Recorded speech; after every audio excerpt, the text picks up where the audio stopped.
Good Morning Business, French Tech.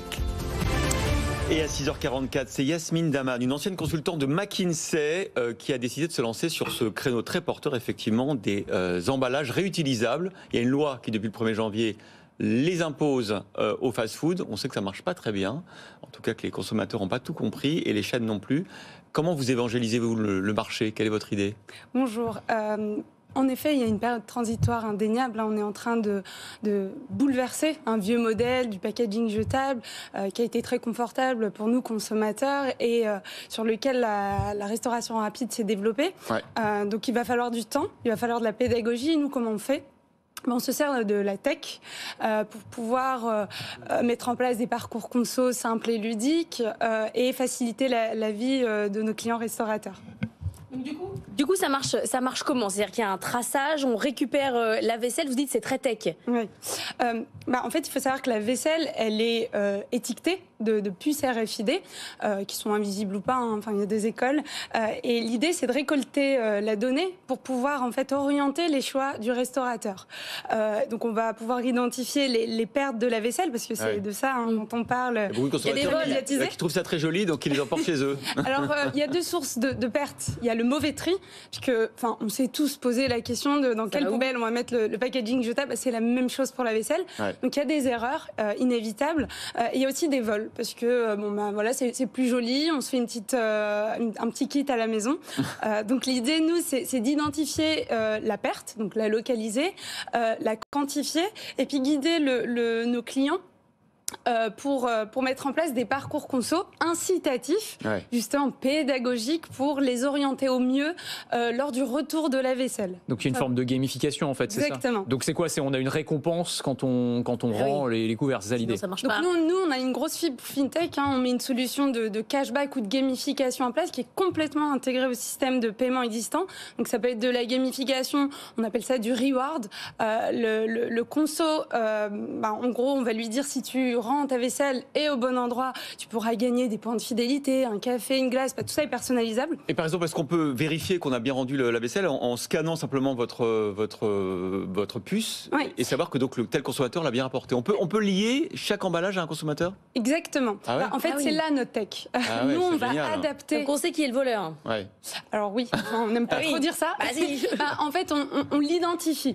Après, j'aime pas dire les sanctions, les motivations au retour ou les sanctions, elles peuvent être personnalisables et c'est le choix finalement de l'ancienne. Ça c'est légal, c'est pas avec le RGPD, on a le droit comme ça de tracer le consommateur avec un couvert? Alors l'idée, c'est qu'on j'aurais jamais cru prononcer cette phrase. Anthony qui a un quart d'heure nous proposait des skis connectés qu'on pouvait retrouver en cas de vol, et vous pourrez retrouver votre fourchette. Mais là il va falloir qu'ils rendent surtout toute la vaisselle qu'il a pris. En fait, tout dépend du modèle incitatif que l'enseigne a mis en place. Si c'est de la gamification pure et dure, c'est purement positif. Si vous le rendez pas, vous n'avez pas de cadeau. Si vous le rendez, vous en avez. En revanche, si on met en place des systèmes de consigne, par exemple, là, l'idée, c'est d'avoir une espèce d'appairage, donc une association du contenant, donc de la vaisselle au conso, qui sait en fait ce qui l'attend. Donc, il va payer en carte bleue. Et au moment où il va rendre sa vaisselle dans des bornes de retour dans lesquelles on a mis un petit peu de technologie, il aura une alerte sur son téléphone. Merci d'avoir rendu l'emballage. Soit il va être. Mais oui, il faut. S'il le vole, il n'y a pas de punition. La punition, finalement, c'est qu'il ne va pas être remboursé de sa consigne. Et si il joue le jeu jusqu'au bout, là, il pourrait être remboursé de manière la plus simple possible. Alors, si on vous invite ce matin, Yasmine Daman, c'est d'abord parce que vous levez 6 millions d'euros. D'abord auprès de qui, pour en faire quoi? Et puis vous avez changé de nom, ça s'appelle Bicac. Avant, c'était...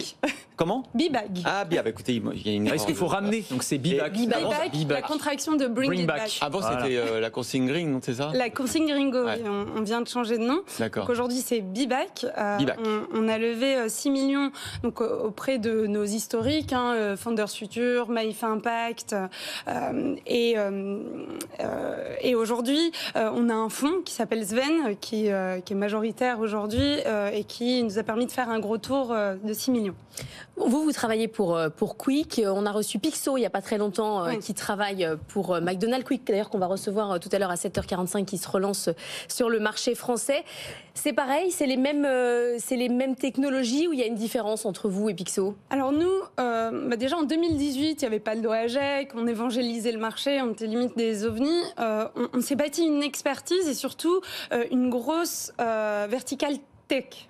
Aujourd'hui, oui, c'est nos concurrents directs Pixo, mais je pense qu'il y a énormément de différences justement sur l'innovation qu'on apporte, tout cet interfaçage, tout ce cashback qu'on va développer directement intégré dans les systèmes de l'enseigne. Ça, aujourd'hui, on est les seuls à le proposer en France et même en Europe. Donc, nous, aujourd'hui, on vit la concurrence comme positive parce que, vous l'avez même dit, hein, c'est compliqué de bouleverser nos habitudes. Après, plus il y a d'acteurs, plus c'est-à-dire qu'il y a un marché. Hein, c'est pas avoir une concurrence, c'est une bonne nouvelle. Hein. Pour nous, c'est une superbe nouvelle. Et si on parle aujourd'hui de réemploi, c'est que c'est déjà devenu un vocabulaire qu'on connaît. Il y a 5 ans, c'était pas le cas du tout. Nous, l'idée, c'est d'en faire une évidence, ce parcours. Eh bien, merci beaucoup, Yasmine Daman, cofondatrice de Bibac. Donc 6 millions d'euros de levée de fonds. Ça ne fait pas encore de vous une licorne, mais vous reviendrez chez nous pour parler de licorne, parce que vous savez que sur BFM Business, on parle de licorne, c'est-à-dire le thème de notre nouvelle campagne de publicité sur les animaux, notamment et forcément les licornes.